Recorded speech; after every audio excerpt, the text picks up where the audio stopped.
What's up, everybody? In today's video, we're going to be talking about what happened this week with Topps and the controversy that surrounded the Topps Chrome product release. So if you've been on social media anywhere within the hobby over the past few weeks, you've seen that Topps Chrome released, and there was some speculation because no one was seeing any of the short prints hitting eBay, which most of the time, short prints and even super short prints do hit eBay within the first few days of releases. People were speculating why this was. They weren't seeing any of the Julio Rodriguez or Bobby Witt short prints that were that was supposed to be in Topps Chrome baseball. Now it comes out that Topps actually said that there was a mistake in some of the product that was sent out, and that these cards were not actually included in the packs themselves. Unfortunately, that's led to Topps having to come out with a bunch of different solutions for what they're going to do. The main solution is going to be that they are going to be sending out silver packs to some of the allocated people that got these boxes, some of the breakers that got boxes. It's a solution, but unfortunately, what I think is going to happen is that it's not going to you're not going to be able to affect, or you're not going to be able to compensate all the people that were affected by this controversy.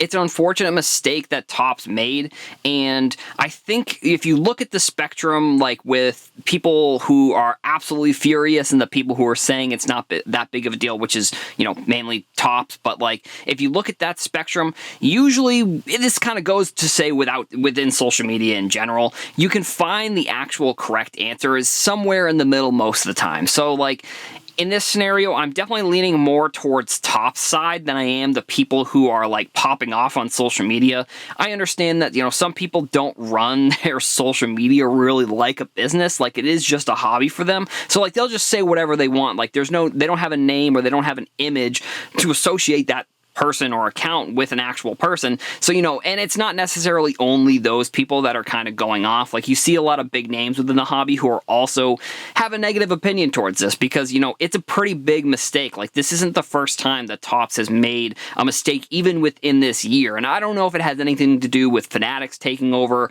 or if like this is just honestly a increase in the amount of products that they have to put out. So the quality control that they're able to do ends up going down pretty significantly. The other mistake we saw earlier on this year was with the Randy Arozarena and Austin Meadows dual autograph cards. The first few were coming out of one of the high-end Topps products, and people realized that the autographs they looked exactly the same. And then they compared them to some of the other autographs of those players, and they weren't even close. So clearly there was an issue there, and that was Topps. Topps did come out and say that was a mistake. So all of those cards are going to be, if you send in your card that you have, they are going to send you an actually authentic card, which, it makes you think like how many of those other cards are out there that people just don't even know. And it's an unfortunate fact that Topps did have to be a little more lenient when it came to their autograph process and authenticating the autograph process because, during like COVID and during all that type of stuff,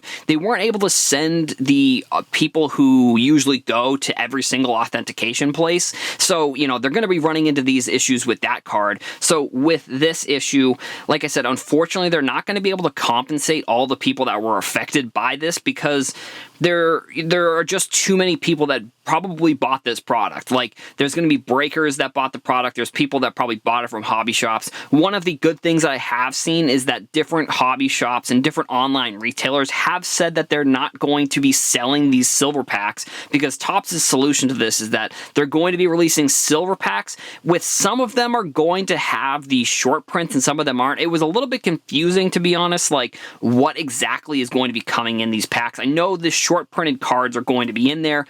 And, essentially what happened is that there was somebody at Topps, and I'm sure this wasn't malicious, but I think that's sort of what people may think, that it was a malicious act. Like, they may think that somebody did this on purpose. And, we've had controversies in the past where people and companies have tried to deceive the customers, unfortunately. So, it's on people's minds that they're looking out for themselves. The company, obviously, at least in my opinion, I don't know. I don't think they did this maliciously to, hinder this product, because Topps Chrome is supposed to be it's probably like the second or third biggest product next to Flagship and Bowman every year. You could probably put Topps Finest or Topps Heritage in that conversation, but I think Topps Chrome really is supposed to be one of these mainstream, high-end, or not high-end, but high value products when it comes to a customer base of people who open baseball products. And we've seen the boxes of this product drop super significantly. I think that they were selling for around $350, and I've seen some pictures of people at shows, and they're selling them for around $150 to $200 for these Topps Chrome boxes. Obviously, that's because these short prints are not in there, which is unfortunate, but I don't know if that necessarily drops the value in half. I think people are overreacting a little bit, but that's sort of, it comes with the territory when it comes to the hobby. People like to overreact, whether it's in a good way or whether it's in a bad way. We saw throughout 2020 and 2021, the overreaction, I think, in a good way, maybe some people look at it that way, some people may not, of kind of where the hobby has gone and what they've done. My message here is kind of just to be aware that it is, first of all, it was a person's mistake, or multiple people, or department potentially, but it was probably one person's responsibility to get these cards shipped over to the distributor to make sure that they got collated into the packs. I don't necessarily know, it honestly could have just been something where they realize this issue and then they go to the person goes to their desk and all the cards are there. I don't know if that's what it is. I also think that in general, they should get rid of these extended checklist short prints, because this is an issue that could happen. And I think in the past, who really knows whether there's been an issue like this? We don't really know. The only reason we know here is because Topps came out and they said that there was a mistake that they made. There was a mistake that they made with this product. And I also think the other thing is that you have to look at it and say, are there maybe just too many products in general? Should they be able to QC every product? Well, the answer is yes, they should be. But at the same time, these products were put into production probably in that 2021, 2020 boom. So, they keep wanting to add new products and add more product in general. We saw in a previous video, the increase in total hobby boxes has gone up pretty dramatically, even 20% just from last year to this year. And if we're going from this year to even a few years ago, they've doubled and even more than doubled over the amount of hobby boxes that they've released, which now they're starting to add veteran autographs to the checklist, which is something that I don't necessarily love either. I mean, like I said, there are tons of issues with this product, and I think Topps is trying their best to fix what they've broken, but I think, they need to take a step back and really look at maybe what the root of the issue is here, and it may be even a PSA thing, to be completely honest, how PSA, for 2-3 years, they didn't take a step back. They didn't take any steps back. They just tried to go forward, and then eventually they get to the point where they literally can't do the job that they're saying, or they can't provide the service that they said they're going to provide. So I don't know if Topps they're not going to shut down. They're not going to say, we're not coming out with new products, but I'm hoping that maybe going into 2023 or in the next few years, some of these mistakes are able to be avoided. I mean, the autograph mistake can be avoided by just making sure you're sending someone with the cards to get them autographed, or whatever their process is. They need to make sure that they're authenticated. It is a little bit ridiculous, to be honest, that someone was able to just sign these cards, because I don't know, maybe it was the players, maybe it was a Topps person that was doing these signings. I don't know exactly where the mistake was there or what exactly happened, but there needs to be a process that needs to change there. And then realistically, there probably needs to be a process that's changed when they're QCing products. And I think one thing that I did touch on a little bit is that this was somebody's mistake at the company, and the people on social media, and like I said, this is maybe where I skew a little bit towards siding with the company here. The product itself, the mistake was made by a person or a department, And it was a large enough mistake, honestly, that probably cost Topps a significant amount of money that somebody may have unfortunately lost their job. And the social media people, they probably have nothing to do with this. So like when you're leaving the comments or, tweeting at Topps or doing whatever or calling customer service, like all of these people, I know people are frustrated, but it's like these people are not the cause of the issue. So like taking your anger out on them may not necessarily, in my opinion, be the correct way to go about this. I think, obviously people are going to be upset. I think Topps is, like I said, trying their best to fix the issue that they created.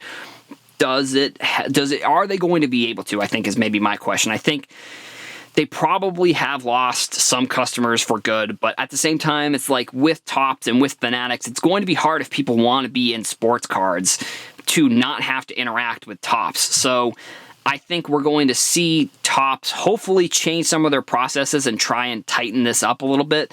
Like I said, with Topps Chrome, like if this had been, maybe, I don't know, a smaller product, I don't know if it's as big of an issue. Like obviously people are spending their money on the product itself. So anytime a customer is spending money on something, you got to make sure you're putting out the product that's good. But like Topps Chrome, like I said, should be one of the biggest products of the whole entire year.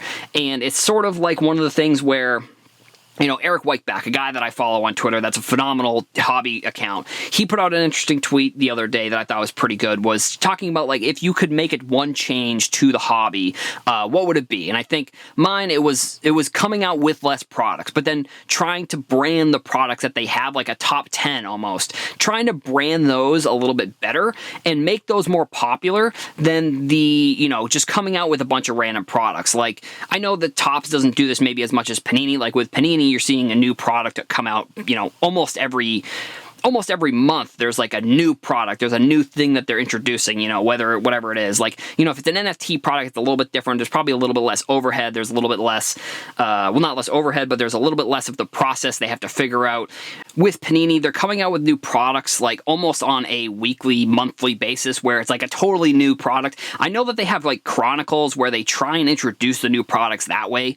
I would almost like to see that with Topps a little bit more. Maybe reduce the amount of products, take like one product and make that like 5 or 6 other products and combine them, and then brand them. And this is an idea that I'm still fleshing out a little bit. Brand all of the products similar to how WWE brands their pay-per-views, because WWE has pay-per-views every month, and they're changing their social media, they're changing all of their branding almost on a monthly basis to cater towards whatever the pay-per-view that's coming out. I think that that's what Topps needs to do. They should almost look at it and say they can come out with 12 products a year, one product every month, and each month they switch up the branding of their social media and all of those things. I think that would be one thing that would maybe help when it comes to this product and the controversy. It's unfortunate that it happened, but I think we will get past it. They are going to come out with those silver packs. I think some of the customers are going to get compensated. Like I said, not all of them, unfortunately, but I think Topps is going to do their best to try and figure out this issue and make sure that stuff like this doesn't happen again in the future.